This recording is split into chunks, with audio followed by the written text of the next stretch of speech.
So how did they forsake God? How did they turn their back on an all-loving, all-knowing God that delivered them out of Egypt, that has brought them to the promised land? They've seen all kinds of miracles. How did they one day say, you know what, we are turning our back on the all-loving, all-knowing God? Well, they aligned themselves with false gods. We're starting to see this downward spiral here in this passage. Things are not going the way that they should be going. And so far, things have been going okay, but not great.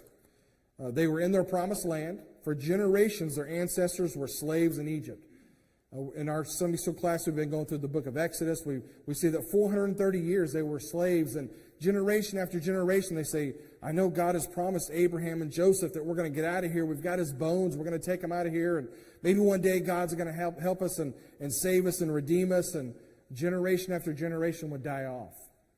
And maybe some of them started to lose faith. And when it finally happened, they got to leave Egypt. And God has brought them through the wilderness. A lot of them died off in another generation because they didn't have any faith.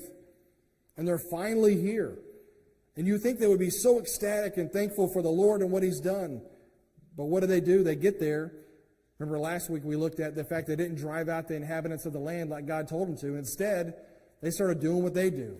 They started having false gods and false idols, bowing themselves down to these idols they think that would help them with fertility and growing their crops and all those things, even though God said not to do that.